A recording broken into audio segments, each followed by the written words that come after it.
Are you in pursuit of the better you? If so, you're in the right place. Hi, I'm Becky. Hello, I'm Faye, and this podcast is all about maximising your potential and living your best life personally and professionally. We're looking forward to being with you on your pursuit of the better you. Hello and welcome to this week's episode of the In Pursuit of the Better You podcast. Today we are thinking about transition, and a very specific transition, that one that we make from being team member to being team leader or team manager or whatever it is that you call it within your business, where you are now actually running that team. And that can happen in a couple of different ways. It could be that you end up running your old team. It could be that you end up as a team manager of a whole different team. However, for me, the one to focus on today is thinking about when you then suddenly become the person who runs the team that actually you used to be part of, and how you can make the most of that transition and the sort of things to expect. And this has come up from conversations recently with someone who has been promoted. They are not the most technically experienced person in their team. However, they have been given this new role because the leadership within the business see their leadership potential and think that they are absolutely the right person for this job. However, they have already been told very explicitly and very openly by a number of their old teammates, don't you ever think that you can try and manage me. And I've been there.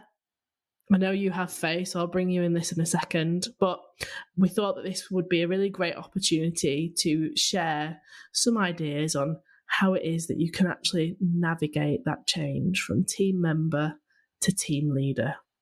So, Faye, what is your experience of this? I have been there. I've got two personal experiences where it's happened to me, and actually in a role that I used to have, I used to go into lots of different organisations in different industries and talk to people where this was happening throughout their organisation. It's a really common thing, and it's something that managers, leaders really have to think about when they're looking to promote people.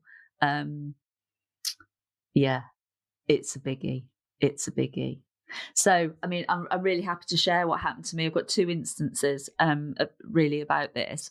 One was that I was working in a role with a number of people who were doing the same job as me, and my manager said to me, actually, Faye, what I'm looking to do is just put a layer in, and if you can, I'm thinking about you being the sort of team lead, if you like, for this current team that I was in. How do you feel about that? And I was like, yeah, absolutely. I was really delighted that it was going to be me. Felt that I could absolutely be really useful in that position. So my boss said to me, okay, so I'll speak to the team about it and I'll come back to you.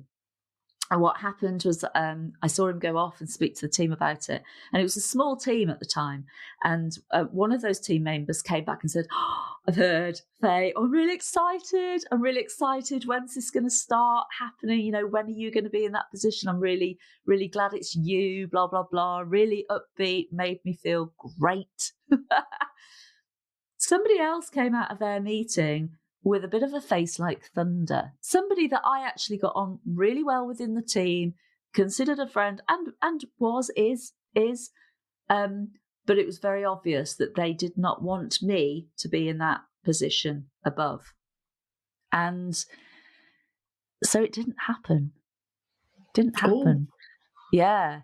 And actually it kind of other things happened which sort of made it old news, if you like, because actually a new project came on board for the team, and my boss said, or gave me the opportunity to lead that project, which was a big project. There was lots for me to do and get my teeth into.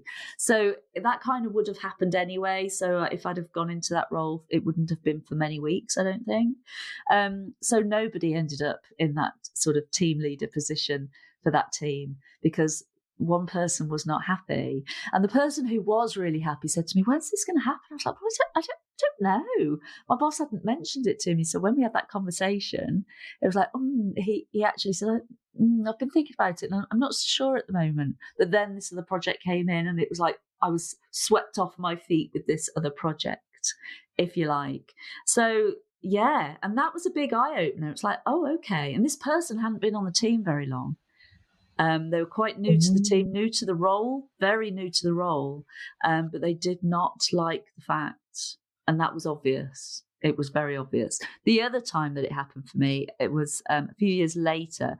And again, I'm in a very similar team, but we've had reorganisations and stuff's gone on in a very similar team. And our manager, we knew that our manager was moving on to a different role. And so the whole team, or a vast majority of the team, I know they got together, and I'd got some quite senior people in terms of age and people who'd been doing the job for a long time in this team with me. And they'd got together and they decided between them that I was the best person to go forth for this role. And I just looked at them and I thought, no, because I know what you're going to do. You're going to hang me out to dry in this role if I take it on board. No, I'd rather be a member of the team. You're gonna set me up here. I knew that they would be particularly difficult to manage, and I just decided, no, that's not for me. And I just looked at them and told them that we'd actually gone out for a meal that night. And I'm just like, you're gonna be joking if you think that you're setting me up for this. Absolutely not, because the politics at that point in the organisation that I was working with was just off the scale. And I thought, no, I'm not having this. I am not having this. And it would have meant big changes in the way that I worked as well. I was very happy with the way that I was working at that time in terms of my flexibility and working from home and stuff like that suited me. So yeah, that's my experience personally. And you know, I'm reminded of so many people then over the years who I saw make that transition from, you know, if you think about my background in construction, from being on the tools to being that supervisor. And I just got this flashback to one of them in particular. And he was from a subcontractor that was working for us. I was managing them as a subcontractor. And you know, this guy he'd always been really upbeat, dead positive, you know, whenever I'd seen him out on site and things and had chats with him, and he got promoted and he was dead excited. He was older, very, very experienced, you know, not wet behind the ears in any way. I remember seeing him one day and he looked really down and he plodded off from a chat with his boss. I went and chatted with the boss. I said, is he all right? He said, yeah. He said, the lads are just testing him. He's going through that phase, that period of he's no longer part of the team. He's running them, and they're just making sure that he's up to the job. And I was like, oh, he said, the thing is, he said, we've all got to go through it.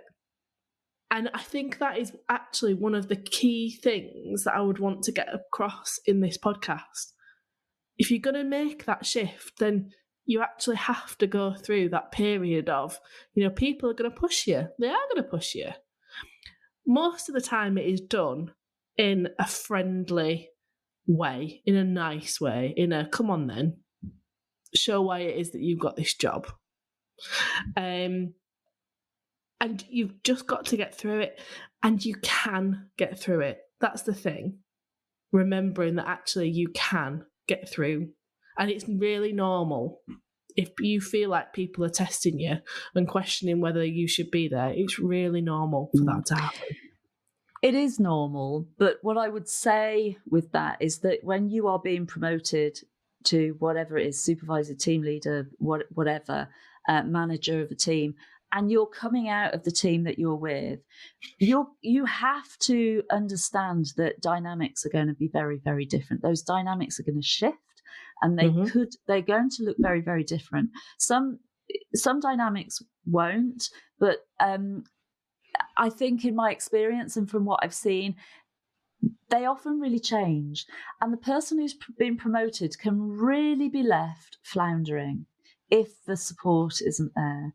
And so obviously Becky and I come from the position where we would naturally say, put that support in place, please, please, leaders, HR teams, whomever, please ensure that that person who's been promoted is absolutely supported through that transition and gets the training that they need, because they've been promoted because they're good at their job. That's why we're promoted, because we have good work ethics, perhaps. But we've been good at our job. We've got stuff done. We've probably got great relationships with others. We've really proved ourselves as a person, but in that role. But what you've got to remember is you're moving into a different role. There is a different skill set. We're going to be managing people. We're going to be taking on the dynamics of that team. And that in itself, that is very different. That leadership role is very different from the production or the, producing something, doing the job of the team role. We're leading that team now. And just because you're good at your job doesn't mean to say you're going to be a great leader. Yeah, but you can absolutely. be. You can be trained, but it's not a given. It's not a given. Nope. No, I feel like we've been banging that drum for a long time, you and I, Faye, on that. Because, yeah, absolutely. Being good at your job does not suddenly mean that you're a good leader. Definitely not. And it is important, as you say, that the business recognise and give you the support and the actual training that you need.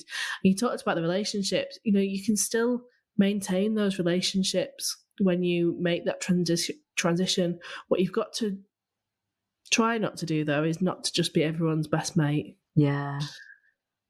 And that's one of the big things that we see, isn't it? Because you've come out of that you've come out of that pack. We're humans, we're pack animals. You've come out of that pack, but you still think you're part of the pack. But the pack doesn't think you're part of the pack anymore. How many times can I put pack into a sentence, Becky? I reckon you can pack it in there a few more times. Yay. Absolutely. But you're not, and that's the reality of it. You've been part of it. You've felt the security of it. You've felt the camaraderie of it. They've got your back, right? But now you've put your head above the parapet. They haven't got your back anymore. You're not part of that pack now. No, you're one above. You've stepped out, and you're on your own then, or you're part of a different pack. And that feeling is that, oh, but I'm still part of you. Yeah, but you can't be in both camps. Really?